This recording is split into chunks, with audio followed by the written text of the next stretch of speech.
नमस्कार मित्रांनो, आज आपण या व्हिडिओमध्ये वैदिक काळ याबद्दल जाणून घेणार आहोत. वैदिक काळ किंवा त्यालाच आपण वैदिक संस्कृती अशी म्हटली जाते. तर ह्या व्हिडिओमध्ये इतकी माहिती तुम्हाला मिळणार आहे, वेदांविषयी माहिती मिळणार आहे. त्याचबरोबर पूर्व वैदिक काळ, उत्तर वैदिक काळ अशा अनेक प्रश्नांचं वैदिक काळाची निर्मिती कोणी केलेली आहे, त्याचबरोबर हे कुठल्या भागातून आलेले आहेत, या सर्व अनेक प्रश्नांची उत्तरे तुम्हाला ह्या व्हिडिओच्या माध्यमातून मिळणार आहेत. याकरिता हा व्हिडिओ तुम्ही शेवटपर्यंत पहा आणि तुम्ही जर कुठल्या परीक्षेची, जसे TET परीक्षा असेल, CET परीक्षा असेल किंवा आणखीन NNMS परीक्षा असेल किंवा आणखीन इतर कुठली स्पर्धात्मक परीक्षा असेल, तर त्या परीक्षासाठी हा व्हिडिओ इम्पॉर्टंट ठरणार आहे. याकरिता तुम्ही हा व्हिडिओ शेवटपर्यंत पहा आणि जर काही तुमचे डाऊट्स असेल तर कमेंट बॉक्समध्ये नक्की कळवा. तर चला या व्हिडिओला आपण सुरुवात करूया. वैदिक काळ किंवा वैदिक संस्कृतीबद्दल जाणून घेणार आहोत.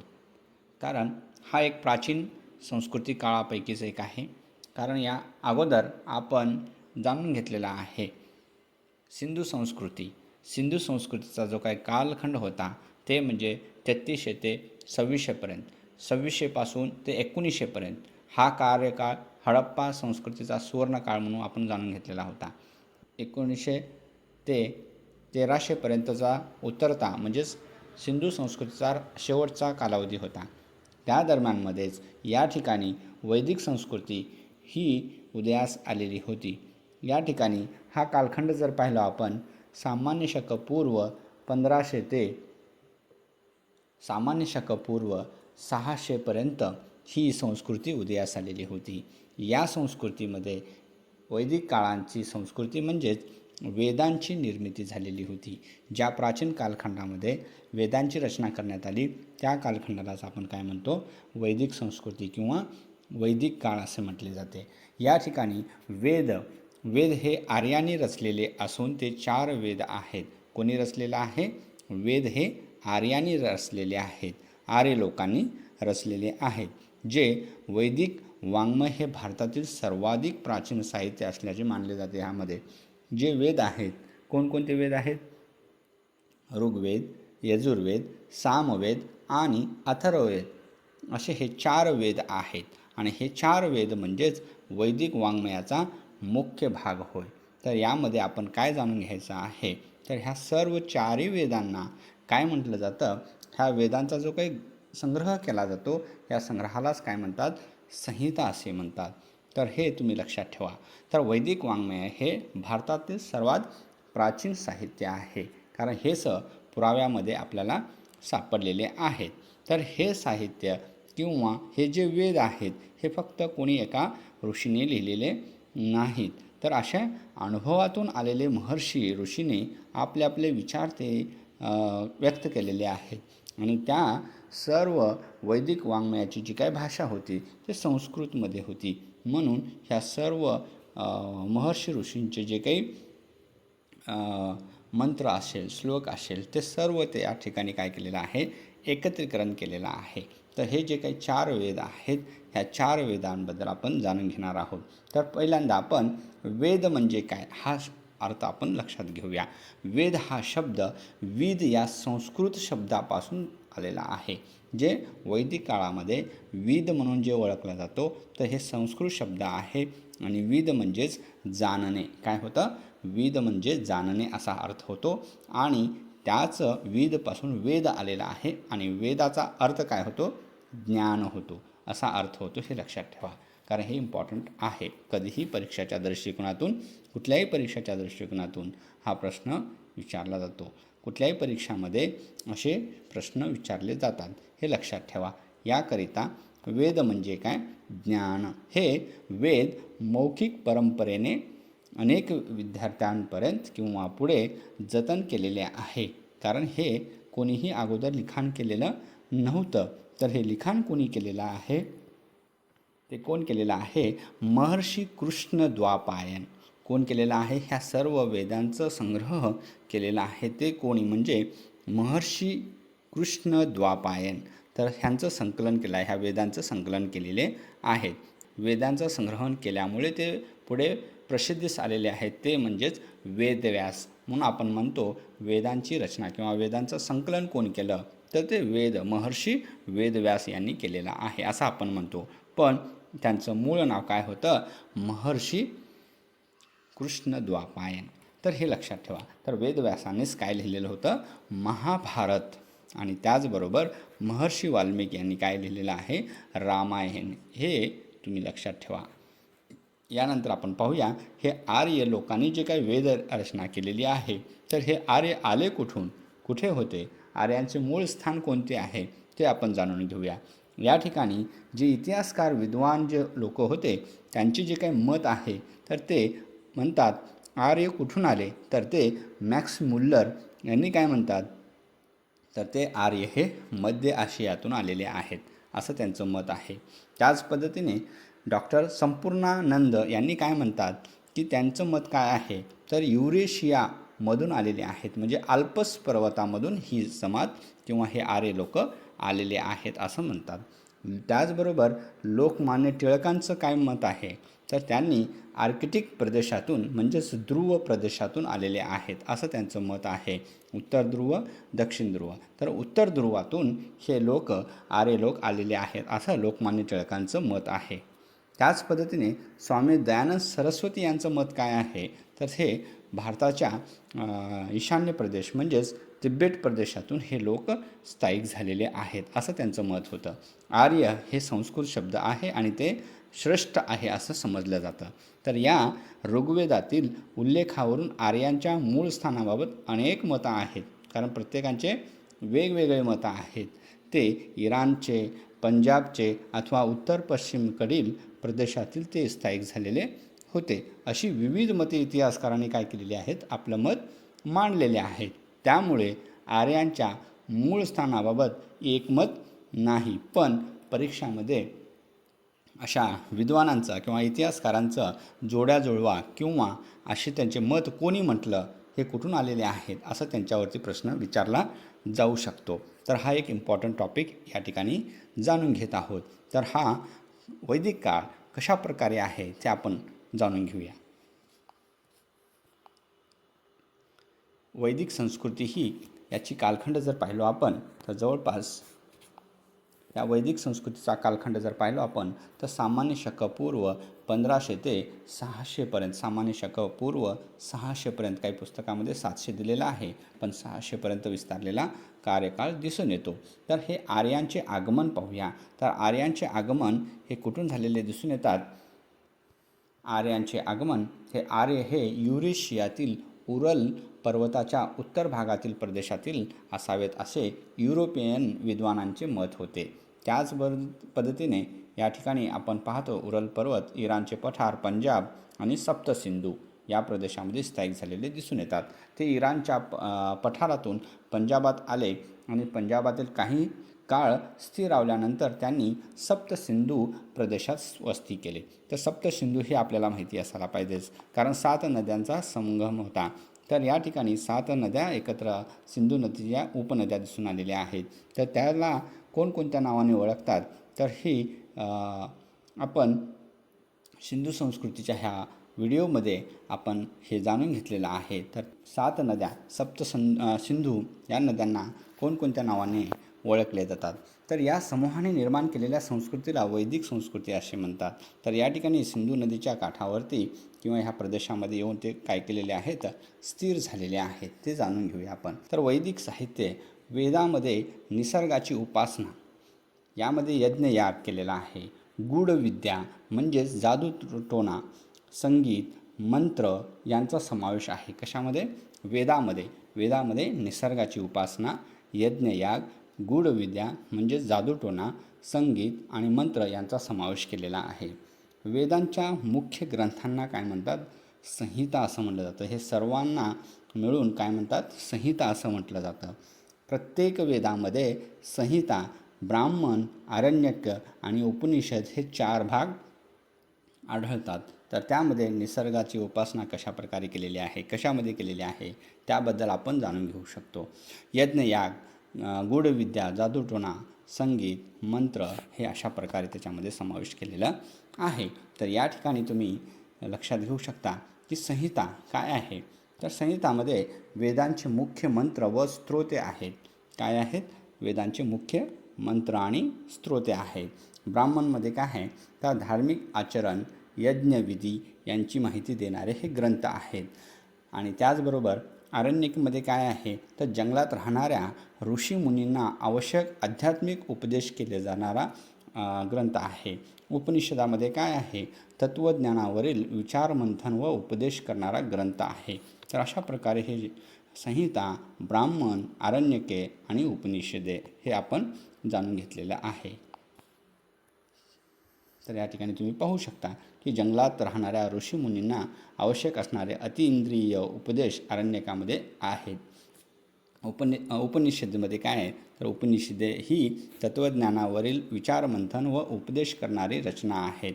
उपनिषदे म्हणजेच वैदिक काळातील भारतीयांच्या प्रगल्भ बुद्धिमत्तेची साक्ष देणारे पुरावेच ह्या उपनिषदामध्ये आहेत. तर हे तुम्ही इथं जाणून घेऊ शकता. यानंतर आपण लक्षात घेऊया ह्या वैदिक काळाचे विभाजन करण्यात आलेले आहे. या दीर्घ कालखंडाचे 2 भागामध्ये विभाजन केलेलं आहे. एक आहे पूर्ववैदिक काळ आणि दुसरा आहे उत्तर वैदिक काळ आहे. पूर्ववैदिक काळ म्हणजेच सामान्य शक पूर्व 1500 ते 1000 पर्यंतचा जो कार्यकाळ आहे त्याला पूर्ववैदिक काळ असं म्हणतो. आणि दुसरा जो उत्तर वैदिक काळ आहे सामान्य शक पूर्व ते 1000 ते 600 पर्यंतचा जो काही कालखंड आहे यामध्ये उत्तर वैदिक काळ आहे. तर हे पूर्ववैदिक काळ म्हणजे काय तर यामध्ये ऋग्वेदांची रचना केलेली आहे. पूर्ववैदिक काळामध्ये फक्त जे ऋग्वेद आहे ह्यालाच आपण प्राचीन वेद असं सुद्धा आपण म्हणतो. तर यामध्ये पूर्ववैदिक काळामध्ये ते म्हणजेच ऋग्वेदांची रचना आहे. यामध्ये कशा प्रकारचे जीवन होते तर साधे जीवन, पशुपालन, शेतीची सुरुवात, निसर्ग उपासना, गोत्र आणि कुल पद्धती याबद्दल माहिती मिळते. त्याच पद्धतीने उत्तर वैदिक काळामध्ये काय मिळतं तर या ठिकाणी यजुर्वेद, सामवेद, अथर्ववेद असे जे काही वेद आहेत तर यांची रचना केलेली आहे. म्हणजे 4 जे वेद आहेत ते फक्त एकाच कालखंडामध्ये झालेलं नाही तर ते 1500 पासून ते 600 या कालावधीपर्यंत तयार झालेले आहेत. म्हणून वैदिक काळाची ही जी काही संस्कृती आहे ही खूप विस्तारित झालेली दिसून येते. तर पहिल्या 500 कालावधी म्हणजे 500 वर्षाच्या कालावधीमध्ये म्हणजेच 1500 ते 1000 पर्यंतचा जो कालखंड आहे ते फक्त ऋग्वेदाचा कालखंडाचा भाग दिसून येतो. त्याला आपण पूर्ववैदिक काळ असं म्हणतो. यानंतर जे आहे ते उत्तर वैदिक काळ आहे. तर त्याबद्दल सुद्धा आपण जाणून घेऊया. तर ऋग्वेदामध्ये पदे आहेत. काय आहेत पदे आहेत. ती देवतांची स्तुती करणारी रचलेली काही पदे त्याच्यामध्ये समाविष्ट करण्यात आलेले आहेत. आणि त्या पदांनाच आपण काय म्हणतो ऋचा असे म्हणतात. कारण त्या पदांचा संग्रह केला जातो आणि त्याला काय म्हणतो आपण ऋचा म्हणजेच मंत्र असं म्हटलेलं आहे. कारण अगोदर पदे म्हटलं जातं आणि त्याच पदांनाच एकत्रित केल्यानंतर ऋचा म्हणजेच मंत्र असे म्हटले जाते. तर त्यामध्ये किती मंत्र आहेत किंवा किती ऋचा आहेत तर ते ऋग्वेदामध्ये 10,580 ऋचा आहेत.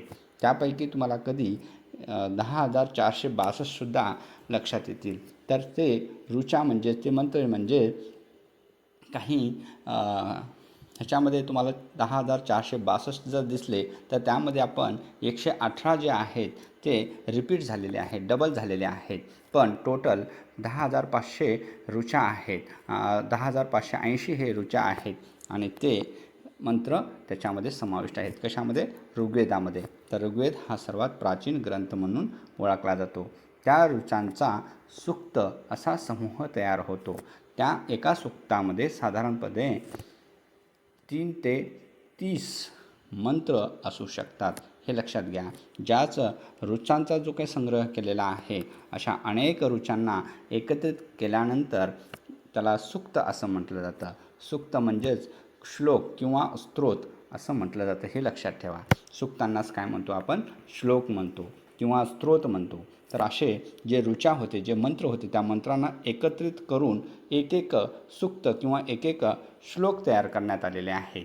आणि त्या श्लोकमध्ये कमीत कमी एका श्लोकमध्ये 3 ते 300 पर्यंतचे मंत्र त्याच्यामध्ये आहेत.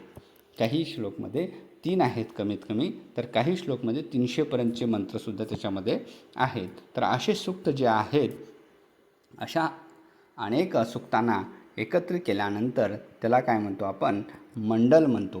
तर हे मंडल तयार करण्यात आलेले आहेत. तर ऋग्वेदामध्ये 10 मंडल आहेत. किती आहेत? 10 मंडल आहेत. आणि ऋग्वेद हा सर्वात प्राचीन वेद आणि यामध्ये 1028 सूक्ते आणि 10 मंडले अशा प्रकारे विभागलेले आहेत. हे तुम्ही इथं लक्षात घेऊ शकता.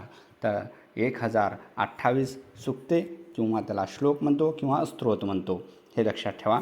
आणि त्यामध्ये अशा श्लोकांनाच काय केलेलं आहे, एकत्रित केलेलं आहे आणि त्याला आपण मंडल असं म्हणतो. तर असे किती मंडल तयार झालेले आहेत? 10 मंडले तयार झालेले आहेत. आणि मंत्र किती टोटल? 10,580. त्यालाच ऋचा असं म्हटलं जातं, हे लक्षात ठेवा. यामध्ये ऋग्वेदात निसर्ग देवतांची आराधना करण्यात आली आहे. कशाची? निसर्ग देवतांची. तर जास्तीत जास्त वेळेला कुठल्याही देवतांचं न करता जास्तीत जास्त निसर्ग देवताला आराधना केली जात होती.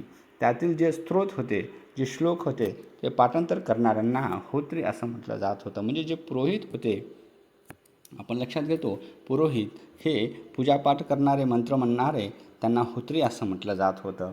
तर ऋग्वेदामध्ये इंद्रदेवाला सर्वश्रेष्ठ मानलेले आहे आणि अग्निदेवाची यज्ञयाग महत्त्वाचे यज्ञ केले जात होते. कशा प्रकारे इथं केले जात होते हे लक्षात ठेवा.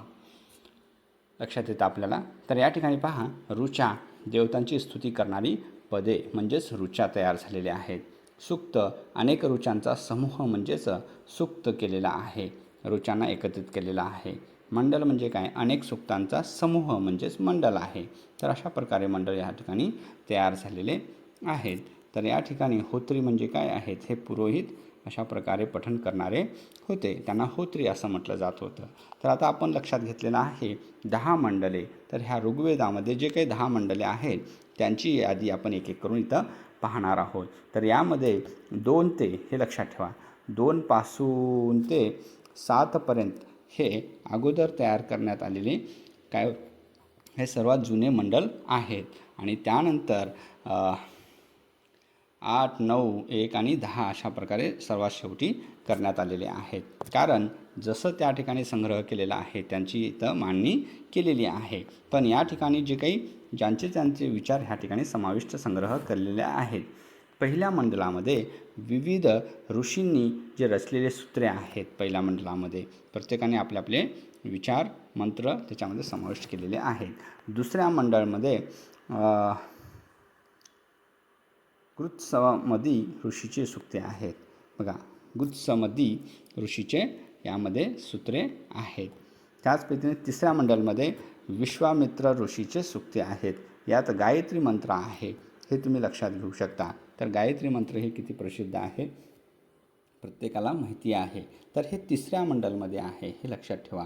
तर या गायत्री मंत्र हे विश्वामित्रांनी रचलेलं आहे. तर हे मंत्र कशासाठी आहे? सवित्र देवतेसाठी आहे. सवित्र देव म्हणजेच हे कशाला म्हटलं जातं? सूर्यदेवाला म्हटलं जातं. तर सूर्यदेव म्हणजे हे नंतर उगवलेला असतो, पण सूर्योदय होण्याच्या अगोदरचा जो काही आकार असतो त्याला म्हणतो आपण सवित्र देव. तर ह्या सवित्र देवाची मंडळ प्रसन्न करण्यासाठी या ठिकाणी गायत्री मंत्र म्हणलं जात होतं. या ठिकाणी गायत्री मंत्र म्हणलं जात होतं. तर हे लक्षात ठेवा. तर चौथे मंडळ कशासाठी आहे? तर वामदेव ऋषीची सूक्ते आहेत. तर वामदेव ऋषीची सूक्ते याच्यामध्ये समाविष्ट आहेत. तर ह्या वामदेव ऋषींची जी काही सूक्ते आहेत त्याच्यामध्ये एक श्लोक आहे ते कृषीसाठी आहे. किंवा 57वा जे काही श्लोक आहे ते 57वा श्लोक कृषीसाठी आहे. तर कृषीमध्ये म्हणजे शेतीसाठी, शेतीचं जे काही पीक आहे, कशाप्रकारे शेती केली पाहिजे, कशाप्रकारे वाढ झाली पाहिजे, ह्या सर्वांबद्दल, त्या कृषीबद्दल माहिती ह्या श्लोकामधून मिळते. तर हे यामध्ये 24 मंत्र दिलेले आहे. तर हे लक्षात ठेवा. त्यानंतर 5वे मंडळ तेवढं महत्त्वाचं नाही, तरी पण अत्री ऋषीने हे सूक्ते तयार केलेले आहे. त्यानंतर 6वे मंडळ जे आहे भरद्वाज ऋषीच्या सूक्तांचं संग्रह आहे. तर ह्या ठिकाणी 6वा मंडळ हे लिहिलेले आहेत. त्यानंतर 7वा जो मंडळ आहे ते म्हणजेच कुठला आहे? ते म्हणजे वशिष्ठ ऋषीचे आहे. कोणत्या? वशिष्ठ ऋषीचे सुक्ते याच्यामध्ये आहेत.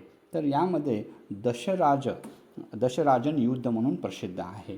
तर ह्या मंडलामध्ये कशाबद्दल माहिती दिलेली आहे ते म्हणजे दशराजन युद्ध म्हणलेलं आहे.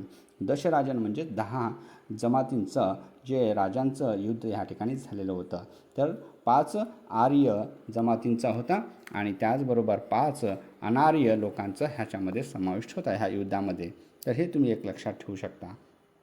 एक दशराजन युद्ध प्रसिद्ध आहे. तर या आर्य लोक 5 प्रमुख जमातीमध्ये विभागलेले होते आणि ह्या एकत्रित जमातीमध्ये पंचजन असं म्हटलं जात होतं आणि यामधील भरत जमाती आणि आर्य आणि अनार्य जमातीचा विरोध त्या ठिकाणी होत होता. तर ह्या भरत जमातीमध्ये कोण होता? तो राजा म्हणजे सुदास नावाचा राजा होता. आणि जे काही अनार्य आणि आर्य लोकांचा जे काही समूह एकत्र केल्यानंतर तर ते 10 राजांचा एक गट तयार झालेला होता आणि त्याचे नेतृत्व कोण करत होते? म्हणजे विश्वामित्रांनी करत होते. आणि विश्वामित्र आणि हे सुदास यांच्यामध्ये युद्ध झालेलं होतं आणि ह्या युद्धामध्ये सुदास काय झालेलं होतं? जिंकलेला होता. आणि ही युद्ध कुठे झालेलं होतं? तर परुष्णी रावी नदीच्या काठावर. तर परुष्णी म्हटलं जात होतं. अगोदर सप्तसिंधूमध्ये परुष्णी नदी होती आणि तिलाच आता आपण रावी नदीच्या काठावर किंवा रावी नदी म्हणून ओळखले जाते. तर हा दशराज युद्ध झालेला त्यात सुदास हा विजय झालेला होता, हे लक्षात ठेवा. तर यानंतरचा जो काही मंडल आहे ते म्हणजे 8वे आणि 9वे 10वे अशा प्रकारे. ह्याच्यामध्ये जर पाहिलं तर हे 8वे तेवढं इम्पॉर्टंट नाही. तर 9वे सोमरस आहे. ह्याच्यामध्ये सोमदेवाला अर्पण केलेले सुक्ते आहेत. तर याच्यामध्ये सोमरसाची चर्चा झालेली आहे. 9वा जो मंडल आहे त्याच्यामध्ये सोमरस म्हणजे इंद्राचे हे फेवरेट काय होतं? सोमपान होतं. म्हणजे मुंजवंत पर्वतापासून ते मागवलं जात होतं. कुठून? हे मुंजवंत पर्वत अफगाणिस्तानच्या हिमालय पर्वत रेंज आहे त्या रेंजमध्ये मुंजवंत पर्वत आहे आणि तिथून ते सोमपान हे मागवलं जात होतं. आणि हे प्रसिद्ध कोणाचं होतं पेय? हे इंद्रदेवाचं होतं. म्हणून त्याबद्दल तुम्हाला लक्षात ठेवणं आवश्यक आहे. तर यानंतर 10वे मंडल जे आहे ते पुरुष सूक्त म्हणून आहे. तर यामध्ये पुरुष सूक्त, नदी सूक्त आणि त्याचबरोबर विवाह सूक्त ह्यांच्याविषयी तिथं काय केलेले आहेत? सूक्त तयार करण्यात आलेले आहेत. तर यामध्ये समाज असेल, धर्म, तत्त्वज्ञानी माहिती यांच्याबद्दल मिळत असते. तर या पुरुष सूक्तामध्ये जे काही गट आहेत किंवा वर्ण म्हणतो आपण, वर्ग म्हणतो आपण, ते म्हणजेच ब्राह्मण, क्षत्रिय, वैश्य आणि शूद्र यांचा समावेश त्या ठिकाणी झालेला दिसून येतो आहे. तर हा जवळपास 1000 म्हणजेच 1500 ते 1000पर्यंतचा कार्यकाळ पाहिला तर हे शेवटच्या 10व्या मंडलामध्ये दिसून येते की हे अशा प्रकारची व्यवस्था इथं झालेली दिसून येते. तर यामध्ये ब्राह्मण म्हणजेच काय असतं? तर हे त्यांच्या एका पुरुष सूक्त म्हणजेच एक धिप्पाड व्यक्ती आणि त्यांच्या मुखातून जे मंत्र पठण केलं जातं त्याला आपण ब्राह्मण म्हणतो. आणि त्याचबरोबर त्याच्या बाहूमध्ये म्हणजे ताकद आहे, त्याच्या शोल्डर्समध्ये, चेस्टमध्ये आणि त्याचबरोबर भाऊमध्ये तर त्याला आपण काय म्हणतो? क्षत्रिय म्हटलो. त्याचबरोबर पोट असेल, त्याचबरोबर मांड्या असेल, तर इथंपर्यंतचा जो भाग आहे तो वैश्य म्हणजे त्यांनी अन्नधान्य पिकवायचं, शेती करायचे, व्यापार करायचं, अशा प्रकारचं त्यांचं कर्म होतं. तर हे सर्व कर्माच्या आधारावरून ते काय केलेलं आहे? गट विभागलेला आहे. त्याला म्हणतो आपण किंवा हे वर्ण म्हणतो. तर हे ब्राह्मण, क्षत्रिय आणि त्याचबरोबर वैश्य आणि शूद्र. तर हे शूद्रांना सुरुवातीला त्याच्यामध्ये समावेश केलेलं नव्हतं. पण नंतर जे जे काही जमाती होते, स्थानिक जमाती होते ते म्हणजेच दस्यू, पानी व दास हे काय होते? स्थानिक जमाती होते आणि यांच्यावरती ते आर्य लोकांनी विजय मिळविण्यासाठी युद्ध करत असायचे. आणि ह्यांना अशी वागणूक दिली जात होती की ज्यावेळेस जिंकल्यानंतर ते आर्य लोक जिंकल्यानंतर ह्या लोकांना, या जमातीला एक वाईट गुलामासारखी वागणूक दिली जात होती. तर अशा प्रकारे ह्या ठिकाणी काय झालेले आहेत? हे शूद्र म्हणून नंतर त्यांना समाविष्ट करण्यात आलेला आहे. हे कर्मावरून होते. नंतर हे उत्तर वैदिक काळानंतर ते नंतर जन्मामधून त्यांना ठरवण्यात आलेलं आहे. तर अशा प्रकारे आपण हे ऋग्वेद इथं समजून घेत आहोत. तर यामध्ये समाजव्यवस्था कशी होती ते पाहूया. या पूर्ववैदिक काळामध्ये या पूर्ववैदिक काळातील व्यवस्था जी होती हे सामान्य शक 1500 ते 1000पर्यंतचा जो कार्यकाळ होता. यामध्ये समाजव्यवस्था कशी होती ह्या ऋग्वेद काळामध्ये, तर समाजव्यवस्थेमध्ये समाज हा कुटुंब या घटकावर आधारित होता. तर त्या कुटुंबाला कुल असं म्हटलं जात होतं. कुटुंबाचा प्रमुख कोणाला म्हटलं जातं, कुलपती किंवा कुलपत असं म्हटलं जात होतं. संयुक्त कुटुंब पद्धत त्यावेळेला प्रचलित होती हे लक्षात ठेवा. त्याचबरोबर स्त्रियांना शिक्षण, धार्मिक विधी आणि स्वयंवराचा अधिकार त्यावेळेस दिला जात होता. म्हणजे कुठलेही मंत्रपठण करणे, त्याचबरोबर चांगल्या प्रकारे शिक्षण घेणे, अशा प्रकारे काय केलं जात होतं, त्यांना स्थान दिलं जात होतं. वर्णव्यवस्थेवर, कर्मावर त्यांचं काय होतं, ही आधारित जाती तयार झालेले होते, म्हणजे वर्ण, कारण जन्मावरती नव्हते हे लक्षात ठेवा. समाजात साधेपणा आणि समानतेची भावना होती हे लक्षात ठेवा. कशा प्रकारची होती, तर हे पूर्ववैदिक काळाच्या विरुद्धच उत्तरवैदिक काळ आहे. तर त्या काळाबद्दलचं जाणून घेत असताना ह्या सर्व सामाजिक व्यवस्थेच्या विरुद्ध तिथं दिसून येतो हे लक्षात ठेवा. तर आर्थिक व्यवस्था कशी होती, तर पशुपालन हा मुख्य व्यवसाय होता कोणाचा, ह्या पूर्ववैदिक काळातला.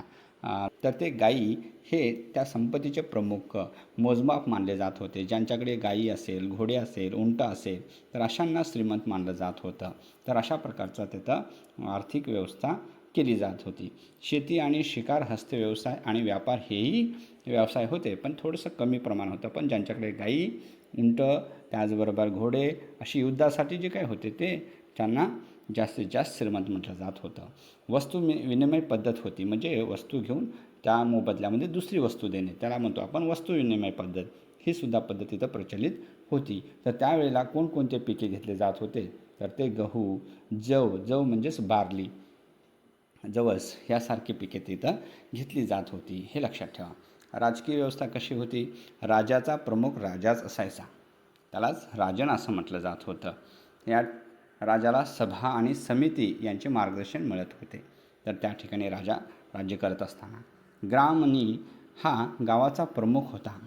पुरोहित राजाला धार्मिक आणि मार्गदर्शन तत्व त्यांना काय करायचे, सल्ले द्यायचे. त्याच पद्धतीने न्यायव्यवस्थासाठी काही साधी प्रथावर ते आधारित होती. तर ते सभा समित्यांनी काय करायचं, राजाला मार्गदर्शन करायचं आणि त्याने न्यायव्यवस्था द्यायचं. ग्रामणी असेल तर न्यायव्यवस्था समान होती. पुरोहित त्या ठिकाणी मार्गदर्शन करत असायचे. धार्मिक व्यवस्था कशी होती, तर निसर्गपूजा हे धार्मिक वैशिष्ट्य होते, निसर्गावरती अवलंबून होते असल्यासारखं निसर्गाची पूजा केली जात होती. इंद्र, अग्नी, वरुण, सूर्य, वायू, उषा अशा अनेक देवतांची उपासना त्या ठिकाणी केली जात होती. म्हणजे हे सर्व निसर्ग देवतेंची पूजा केली जात होती. यज्ञ, याग आणि मंत्रपठण यांना महत्त्व होते. मूर्तीपूजा आणि मंदिरांची प्रार्थना त्या ठिकाणी जास्ती प्रचलित नव्हती, फक्त निसर्ग देवतेला मानलं जात होतं. धर्म हे साधा आणि कर्मप्रधान होता. कशा प्रकारे कर्म करायचं त्या आधारानुसार त्यांचं जीवन व्यवस्थित होतं.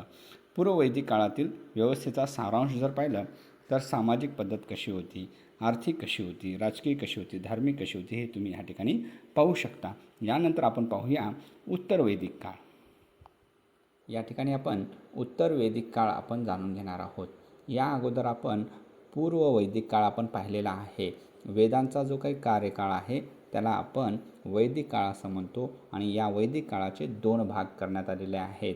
एक आहे पूर्व वैदिक काळ आणि दुसरा आहे उत्तर वैदिक काळ. पूर्व वैदिक काळामध्ये जे एकच वेद आहे ते म्हणजे ऋग्वेद, आणि तो मोठा आणि प्राचीन वेद म्हणून ओळखला जातो. तर त्याच्याबद्दल माहिती दिली जाते. त्याच्यामध्ये कशाप्रकारे मंत्र आहेत, सूक्त आहेत, त्याचबरोबर मंडल आहे त्याबद्दल दिलेलं आहे. आणि समाजव्यवस्था, राजकीय व्यवस्था, आर्थिक व्यवस्था आणि धार्मिक व्यवस्था कशी होती ते आपण जाणून घेतलेलं आहे. आणि तो कालखंड म्हणजेच 1500 म्हणजेच 1500 ते 1000पर्यंतचा कार्यकाळ पाहिलेला आहे.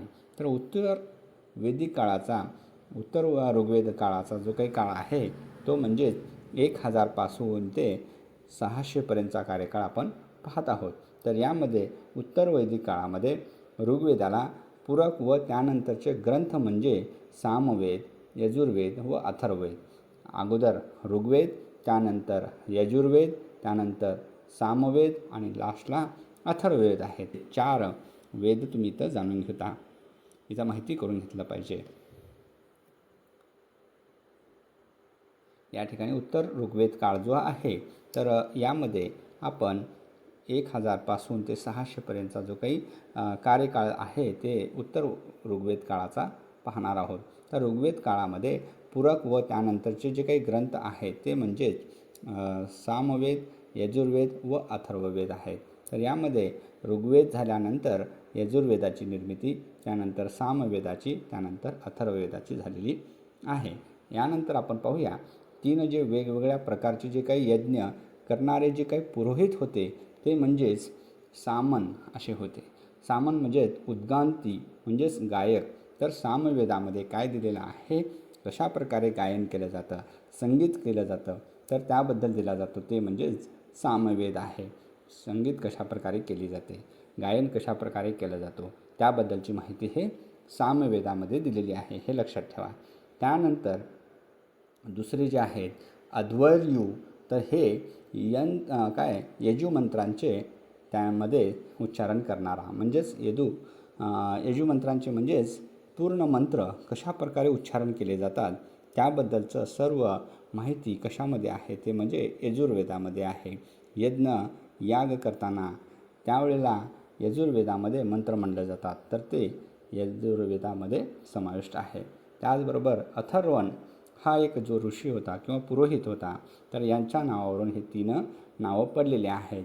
एक सामन म्हणजे सामवेद आणि अधर्वयू म्हणजेच यजुर्वेद आणि त्याचबरोबर अथर्वण म्हणजेच अथर्ववेद.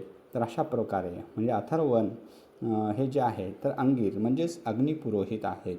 हे अग्नीचा काय करतात ते पूजापाठ करत असतात. तर यांच्या नावावरूनच वेदांची नावे पडलेली आहेत, हे लक्षात ठेवा.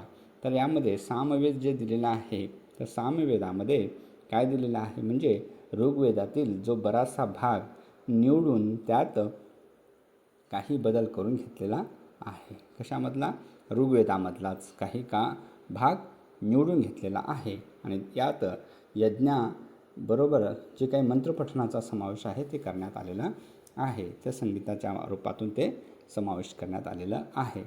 त्यानंतर जो आहे यजुर्वेद, तर या यजुर्वेदामध्ये काळा म्हणजेच कृष्ण व पांढरा म्हणजे शुक्ल असे यजुर्वेदामध्ये अशा 2 विभिन्न भाग करण्यात आलेले आहेत. एक कोणता आहे कृष्ण आणि दुसरा आहे शुक्ल, तर असे भाग करण्यात आलेले आहेत. तर यामध्ये कृष्ण हे यजुर्वेदात मंत्र कोणत्या पद्धतीने उच्चारावेत यांचे वर्णन केलेले आहे, याबद्दल चर्चा केलेली आहे. हे लक्षात ठेवा की कृष्ण यजुर्वेदामध्ये जे मंत्र कोणत्या पद्धतीने उच्चारावे त्याबद्दल आपण जाणून घेतो. तर हे कृष्ण यजुर्वेदामध्ये दिसून येते. आणि शुक्ल यजुर्वेदामध्ये काय दिसून येते तर जे मंत्र आणि श्लोक आहेत त्याबद्दल स्पष्टीकरण काही दिलेले नाही, पण मंत्र व श्लोकाबद्दल समाविष्ट करण्यात आलेला आहे. तो भाग म्हणजे शुक्ल यजुर्वेदामध्ये. तर यामध्ये याच वेदांमध्ये या लोखंडाचा उल्लेख असल्यामुळे हे वेद सामान्य शकपूर्व 1000 पूर्वीचे नसावेत असे मानले जाते. कारण आपण पाहिलेलं आहे धातूच्या युगामध्ये, धातुयुगमध्ये ताम्र म्हणजेच तांब्याचा कालखंड पाहिलेला आहे ते म्हणजे 5000 वर्षापूर्वी. त्यानंतर सिंधू संस्कृतीमध्ये सुद्धा तितकं लोखंडाचा काही शोध तेवढं झालेला नाही. काश्यांचा, तांब्याचाच उपयोग झालेला दिसून येतो. त्यानंतरचा जो कालखंड आहे ते म्हणजेच 1000, तर या दरम्यानमध्येच लोखंडाचं जाणीव झालेली आहे. म्हणून हा जो वेद आहे यजुर्वेद याच्यामध्ये तर उल्लेख केल्यामुळे हा वेद 1000 पूर्वीच्या जास्त नसावा असं त्याचं गृहीत धरण्यात आलेलं आहे. तर तुम्ही ह्या ठिकाणी लक्षात घेता. या ठिकाणी अथर्ववेद आहे. अथर्ववेदाचा आकार व विषय या दृष्टीने जर ऋग्वेदाशी साम्य आहे असं लक्षात येतं. तर यामध्ये ऋग्वेदातील 10व्या मंडलाचा समावेश आहे. अथर्ववेद गद्य रूपामध्ये आहे. तर अथर्ववेदामध्ये औषधाविषयी माहिती दिलेली आहे. तर अशा प्रकारे आपण ह्या वेदांबद्दल जाणून घेत आहोत. यानंतर या उत्तर वैदिक काळामध्ये कशा प्रकारची समाज व्यवस्था होती, धार्मिक होती, आर्थिक होती, ते आपण जाणून घेऊया. वैदिक काळामध्ये पुरोहित हे कशा प्रकारे आपल्या सामाजिक, आर्थिक, राजकीय, धार्मिक व्यवस्था होती हे दिसून येते. तर हा कालखंड सामान्य शक पूर्व 1000 ते 600 पर्यंतचा कार्यकाळ पाहतो आपण. या ठिकाणी सामाजिक व्यवस्था कशी होती म्हणजेच वर्णव्यवस्था जन्मावर आधारित झाली. अगोदर जन्मावरती झालेली नव्हती. आपण ऋग्वेद काळामध्ये किंवा पूर्व वैदिक काळामध्ये पाहिलेलं आहे. कशावरती होती? त्यांच्या कर्मावरून. कारण जे काही त्यांना आवडत होतं, जे त्यांना मंत्रपठण करायचं होतं, त्यांना पुरोहित म्हणलं जात होतं, ब्राह्मण म्हणलं जात होतं. आणि त्याचबरोबर ज्यांना घोडेस्वार, त्याचबरोबर तलवारबाजी किंवा युद्ध करण्याची ज्यांच्यामध्ये आवड होती, कार्य म्हणजेच कर्म त्यांचं क्षत्रिय म्हणून ओळखलं जात होतं. ज्यांना व्यापार करायचा होता, ज्यांना शेती करायची होती, यांना त्यांच्या कर्मावरून, त्यांच्या कार्यावरून त्यांना काय म्हणलेलं जातं? वैश्य म्हणलेलं होतं. आणि त्याचबरोबर शूद्र हे म्हणजे त्यांच्या आवडीनुसार जे काही त्या तिन्ही गटाला ते काय करत होते? सेवा देत होते, आपलं एक चांगल्या प्रकारे मदत करत होते. म्हणून त्यांना शूद्र असं भाग केला होता. पण ते त्यांच्या जन्मावरून नाही, तर त्यांच्या कार्यावरून, त्यांच्या निवडीवरून, त्यांच्या आवडीनुसार वर्णविभागणी केलेली होती. पण या ठिकाणी आता ह्या उत्तर वैदिक काळामध्ये ही जी काही पद्धत आहे ते कशावरून आलेली आहे? त्यांच्या जन्मावरूनच ठरवण्यात येत आहे, हे लक्षात घ्या. तर ह्या ठिकाणी ब्राह्मण, क्षत्रिय, वैश्य, जे शूद्र हे 4 वर्ण काय झालेले आहेत? निश्चित झालेले आहेत. ब्राह्मण, क्षत्रिय, वैश्य आणि शूद्र हे कशाप्रकारे आपलं काम करत होते. ब्राह्मण व क्षत्रिय यांना समाजात उच्च स्थान होते, त्यांना सर्व संपत्ती येथे गोळा करण्याची अधिकार होते. पण ह्या शूद्रांना त्या ठिकाणी समावेश केलं जात नव्हतं. आपण पाहिलेलं आहे, काही दस्यू पाहिलेलं आहे. दस्यू, पाणी व दास हे काही जमाती त्या ठिकाणी आपण पाहिलेले आहेत. तर त्यांना समाजामध्ये घेतलं जात नव्हतं. आर्य लोकांना एकत्र केले जात होते. त्याचबरोबर स्त्रियांचा दर्जा तिथं पूर्व वैदिक काळापेक्षा काय होता? खालच्या दर्जाचा होता. तिथं काही तेवढा सन्मान नव्हता. तर हे पूर्व वैदिक काळामध्ये चांगल्या प्रकारचं होतं. बालविवाह पद्धत, बहुपत्नीत्व आणि सामाजिक विषमता या ठिकाणी दिसून आलेली आहे. संयुक्त कुटुंब पद्धती प्रचलित दिसून येते. आर्थिक व्यवस्था कशी होती? शेती हा प्रमुख व्यवसाय बनला. अगोदर कसं होतं? पूर्व वैदिक काळामध्ये गायी ज्यांच्याकडे होते, घोडे ज्यांच्याकडे होते, त्यांना जास्त श्रीमंत म्हटलं जात होतं. पण आता थोडं विस्तारित झालेलं आहे. आता शेतीला महत्त्व देऊ लागलेले आहेत, म्हणून शेतीकडे जास्त कल आलेला आहे. आणि ज्यांच्याकडे जास्त शेती तो आता श्रीमंत होऊ लागलेला आहे, असं समाजामध्ये दिसून येतो. लोखंडाच्या वापरामुळे शेतीचा विकास झपाट्याने झालेला दिसून येतो. त्याचबरोबर ह्या ठिकाणी गहू, तांदूळ, जवस, ऊस इत्यादी पिके घेण्यास सुरुवात झालेली आहे. पशुपालन, व्यापार आणि हस्तव्यवसाय वाढलेले आहेत. वस्तू विनिमयाबरोबरच काय झाले आहेत? निश्चित सारख्या धातूंचा वापर तिथं सुरू झालेला आहे. कर प्रथा विकसित झालेली दिसून येते. राजकीय व्यवस्था कशी होती? तर राजे मोठे झाली व पदांची निर्मिती सुरू झाली. आता महाजनपद हे आपण अभ्यासणार आहोत. कुठल्या प्रकारे महाजनपद आहे? जनपद आणि महाजनपद तयार झालेले आहेत. कशा प्रकारे विस्तारित झालेलं आहे ते आपण पुढच्या व्हिडिओमध्ये आपण पाहणार आहोत. तर या अगोदर आपण जे पूर्व वैदिक काळ पाहिलेला आहे, त्यानंतरचा जो कार्यकाळ आहे ते म्हणजेच उत्तर वैदिक काळ. तर उत्तर वैदिक काळाच्या शेवटी कशा प्रकारे विस्तारित होत आहे राजकीय व्यवस्था ते पाहूया. राज्यांची सत्ता अधिक मजबूत झालेली आहे. सभा व समिती महत्त्व कमी झालेले आहेत आणि राज्याचा प्रभाव वाढलेला आहे. राजाला पुरोहित व मंत्री मदत करत असत आणि अश्वमेध, राजसूय आणि वाजपेय यज्ञ हे काय होते? या ठिकाणी राजकीय सामर्थ्य दर्शविण्यासाठी केले जात होते. म्हणजे अश्वमेध, जेवढा प्रदेशामध्ये त्यांचा घोडा जाऊन येत असायचे त्यांना आपण अश्वमेध म्हणलं जात होतं. राजसूया यज्ञ की कशाप्रकारे यज्ञ त्यांना केले जात होते हे दिसून येतं. वाजपेयी यज्ञ होतं. तर अशा प्रकारे काय होते? तिथं यज्ञ त्या ठिकाणी दिसून आलेले आहेत. धार्मिक व्यवस्था कशी होती? तर यज्ञ, याग, कर्मकांड आणि धार्मिक विधींना अधिक महत्त्व होते. पुरोहितांचे वर्चस्व वाढलेले होते. तर या ठिकाणी देवदेवतांची मूर्तीपूजा केली जात होती. अगोदर केलं जात नव्हतं, फक्त निसर्गदेवतेचंच केलं जात होतं. प्रजापती, विष्णू आणि रुद्र म्हणजे शिव यांच्या उपासनेला महत्त्व प्राप्त झालेलं आहे.